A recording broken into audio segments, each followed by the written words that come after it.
Greetings, folks. It's Professor Fiore. Today we are going to talk about the measurement of the speed of sound in air.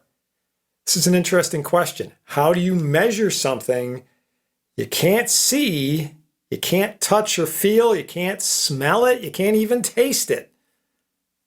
It's basically invisible, right? It's this wave going through the air. How do you measure the speed of that? Well, you might think in terms of a comparison with the speed of light, which is nearly instantaneous at human scale. The speed of sound in air is around 1125 feet per second, or 343 meters per second, at 68 Fahrenheit, or 20 centigrade. It rises slightly with temperature. If you were maybe at 72 degrees Fahrenheit, 22 or so centigrade, that might pop up to 1130, 1132, something like that for feet per second, maybe 345 meters per second. That's quick. You think in terms of over 1,000 feet in a second, right? Light, by comparison, is about 1,000,000 times, literally 1,000,000 times faster. 186,000 miles per second, about 300,000 kilometers per second. So we might think in terms of something like seeing a flash and then a time delay, hearing the sound as it arrives. In other words, like thunder and lightning, right? You have a lightning strike that superheats the air around it. The air explosively expands. That's where the thunder comes from. So you see a flash of light. Sometime later, you hear the boom from the thunder. And you might think, well, I'll get out a stopwatch. Click. Goes the light. I wait. Boom. Click again. Well, there's a couple of practical problems here. First of all, you don't necessarily know how far away the lightning strike is. All right, huge problem there. Secondly, we have an issue with the human in terms of reaction time. So reaction time is over 100 milliseconds for your average person.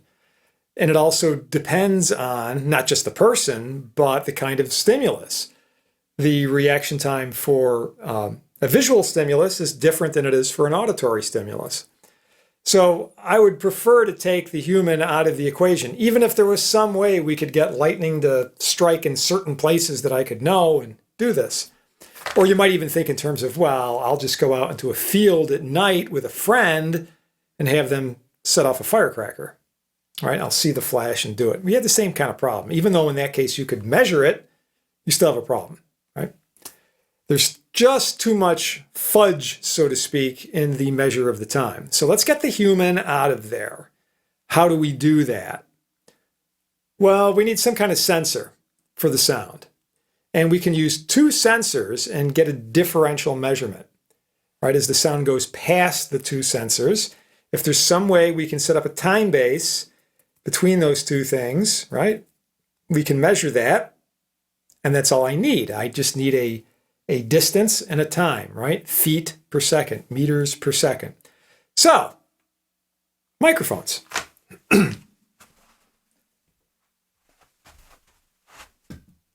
We'll grab a couple of microphones.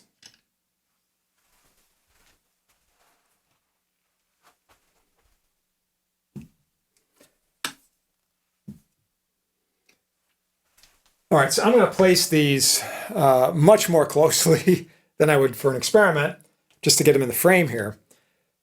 So if I'm speaking, right, sound is coming out, it hits the first microphone, that will go through a cable. And of course, at that point, the signal through the cable is going at virtually the speed of light, right? So like I said, 1,000,000 times faster. The sound would continue past this microphone and then go to the second microphone. Same thing happens. So this distance, right, there's going to be a time delay based on the speed of sound in air. Okay? All right. All I have to do is be careful that everything is perfectly lined up. I want these microphones to be the exact same height, which actually they're not right now, but they're pretty close. And I just need something that's sort of abrupt so I can get a good edge on the signals makes it more accurate to measure. So maybe I'll use something like this little dog clicker, right? I'm going to come down to this level and give it a click. So that click sound goes out, hits the first one, hits the second one. I can, of course, get my little tape measure here and measure very accurately the distance between these two microphones. So I have the distance and I have the time, right? Well, maybe I can get the time. I haven't gotten the time yet. I need some way of, like I said, comparing on a sort of a constant time base or some way of recording that. Recording. All right, so I can put this nowadays into some digitizing device. So in a lab, the obvious thing to do would be to get a digital sampling oscilloscope, right, a DSO. So that's designed to digitize very, very fast signals, and way faster than what we're going to have from our microphones. So what I would need to do to interface is I would need a little preamp, a 2-channel stereo preamp from the microphones to the oscilloscope inputs. Now what the oscilloscope is going to do is it's going to essentially draw the waveform for us on its display. All right, so in time, we're going to see something like this. So this is just the voltage. So it's all nice and quiet. Off goes the dog click. Boom, we see this rather abrupt kind of signal come out like that. All right. It's wiggling and shaking because of the resonances in the clicker itself. All right. Now, on most scopes, right, these would be in color, of course. You'd have one channel, first channel, A channel, which I'm drawing as black here, and the second channel I'm going to draw as red. The actual colors, who cares? They're going to vary from device to device. But essentially, the second signal is going to show up like this sometime later. Like in that case, that spacing was a little over a foot, so we might be talking, maybe, 1.5 milliseconds later. Boom, I see that same kind of signal. All right? Okay, beautiful. Now, I just need to identify where the first one starts and where the second one starts. That distance is the delta t. In other words, is the change in time. So my velocity will simply be the distance that we've measured divided by that change in time. All right, so many, again, feet per second, meters per second. All right. Now, the details of this, of course, are going to depend on your oscilloscope. This would be in what's called a one-shot mode or a single-shot mode, rather than free run, which would be typical use of an oscilloscope. You might have a pre-trigger for this, a time pre-trigger. There might be a record length you have to set, things like this. But you would want the closest microphone, the first microphone, to be the one it triggers on. In other words, this black display. And the second one would correspond to this red one. How do you get these points? Well, most scopes have cursors or markers that you can move around. So you would simply take the marker or the cursor, you would park the first one right here on this edge. You would take the second one, park that over here, and usually somewhere on the display, maybe at the bottom of it, up in a corner, whatever, there will be something that tells you the time difference between the two cursors, right? That basically just tells you what delta t is. And you would have used your tape measure to get the distance, so you divide those out, boom, off you go. All right, beautiful. We've done this in lab countless times.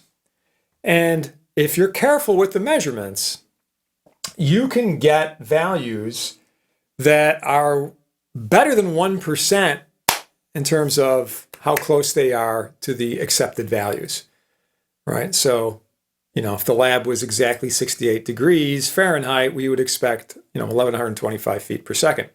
So we routinely could get under a 1% window on that. You just have to be careful with your measurements. Make sure everything is lined up, right? Mic, clicker. You don't want to be off on the side. You don't want to be up here, down here, when everything is like this. Because otherwise you're going to have these angles. You're going to have to start using some trigonometry to figure out the actual distances of separation. So you just line everybody up. Just get down there, do that. Everything's going to be fantastic. All right? Okay. I know what you're thinking. What if I don't have a digital sampling oscilloscope, right? I'm doing this at home. I'm not doing this in a physics lab or an electrical engineering lab off at the local college. How do I do this? Well, if you have a computer of some form, you may very well have an audio interface that plugs into your computer. You can use that with appropriate software. You might use a digital audio workstation. You might use an audio editor analyzer like my free sample wrench editor, where you can download on my dissidence.com website. All that's required of that software, right, is that you can record sounds and display them and be able to measure points on it with sub-millisecond accuracy. You would like to be able to measure things to at least, say, 10 microseconds, okay? So you could set up your microphones in a good distance, maybe 10, 12, 15 feet, let's say, 4 or 5 meters, something like that. You want a decent distance. You can just record that into your computer using the software. It will display something like this, but it would be 2 channels. So typically on a thing, you'll have, one display up here and one over here. But again, you need some manner of determining where the start points are. Now on my sample wrench software, you just move the mouse around. There's a little display up at the top of the screen where you point the mouse right here and it'll tell you what the time is. Then you do it for the other channel. Then you just get out your calculator, you subtract one from the other, and that's your delta t, right? Off you go on your calculation. So just to visualize that, to see how you do that, I'm going to snap my fingers, and we're going to be magically transported over to the computer. All right, so here we are in Sample Wrench, my free audio software. Details are found in the video description. You can use whatever audio editor or DAW that you prefer, but just to show you how this works, instead of utilizing a lab-grade digital sampling oscilloscope. So we've taken the sample, and I've cropped off the beginning and the end, so we just have the area of interest. The leading microphone is up here in the left channel, and the trailing microphone, the further away, is down here in the right channel. So what we have to do is just zoom in on this because I want to find the difference in time between these two things. So there's different ways we can do this, but I'll just use the buttons to sort of zoom in over here. And then I can just use the slider, find where that is. First thing I want to point out is the difference between these two waveforms. As a matter of fact, I'm going to zoom in just a little bit more so that you can see this. Maybe a little bit more yet. Yeah, that's better. All right, so if you look at the very beginning of this, right, these two waveforms, they look pretty much the same. Matter of fact, we could even go one more. Right, they look pretty much the same. But as we get a little further along, the waveform starts to look quite a bit different. Right, so you notice out in this area, it's quite a bit different. So why is that the case? Why is the front end pretty much the same, but then they start to change? Well, it's because this farther removed microphone is now picking up not just the direct sound from the clicker, but it's also picking up sound that's reflected off the floor, the ceiling, the walls. So this is a little bit more complicated. In any case, let's zoom in back here. What I'm looking for is sort of identical points. And it'll be easiest to see if we really crank into the zoom level here. So let's look at this, right? I got this little leading peak right over here. Got the same leading peak right here. So that peak's a nice sharp point. What we're going to do is use the cursor readout that we have right here in the top, which will tell us the time. This is, of course, the time, elapsed time from the very beginning of the sound sample, but all I really care about is the delta, the difference between them. So I'm just going to get out my handy calculator and just subtract one from the other. So let's go to the back end first, right? So just put the cursor right on that point, right on that peak, and we can see that we have 564.127 milliseconds. So I'm going to put that in the calculator, 564.127 milliseconds. Then I'm going to find that same exact point, that same peak right here on the leading one. That's 555.329. So I'm going to subtract from my first value this 555.329 milliseconds. And that gives me a difference of 8.798 milliseconds, right? Nearly just about, let's call it 8.8 milliseconds. All right. That time delay occurs over this 10-foot span. So I want to find out what is the speed in feet per second. So I'm going to take that 10 feet and I'm going to divide it by this number. Okay.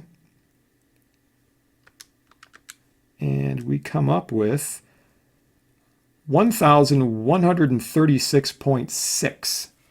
Right? That's feet per second. It actually comes up as 1.1366. But that would be, because I'm using milliseconds, right, that would be in kilo feet.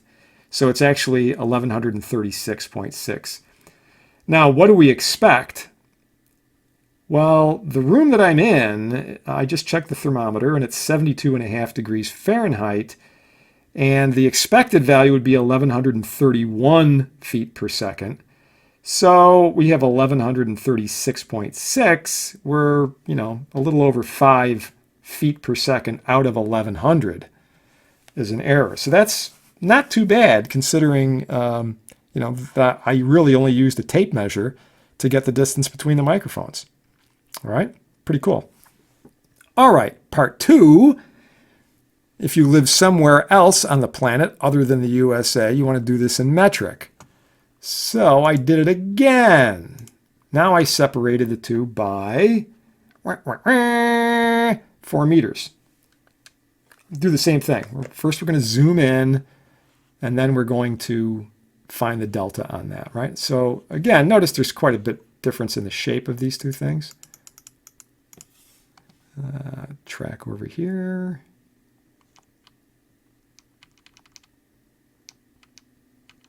All right, and I am going to zoom in again vertically, just so I can get a nice sharp point. So we're going to do the same thing. Let's find this point over here. I'm getting 425.397 on my readout. 425.397 milliseconds. And then we're going to subtract what we have on this virtually identical peak, 413.832 from our readout.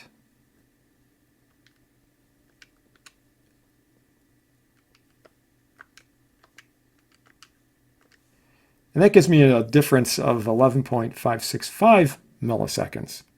And again, I want meters per second for an answer. So I'm going to take the 4 meters that I measured and divide by this number.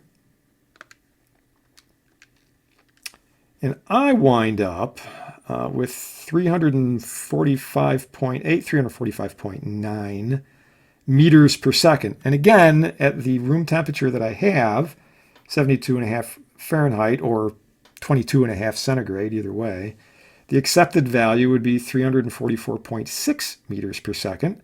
So we're only off by about 1 meter per second, or about 1/3 of a percent. So again, considering that I measured this with a tape measure, not too bad. All right, so there we are, just using your favorite audio software, a couple of mics and a PC interface, a way of doing this without some fancy digital oscilloscope that you would have in lab. So you can do it. All right. Generally speaking, I'd say the longer the distance, the longer the separation distance, probably the more accurate you're going to be. But make sure you get everything lined up. It's very important to get everything lined up, the two microphones and your clicker all perfectly in line. And then you measure that distance and off we go. All right, so there you have it. Here's a way of measuring something that you can't see, that you can't touch, that you can't taste. But you can still measure it. Pretty cool. See you next time.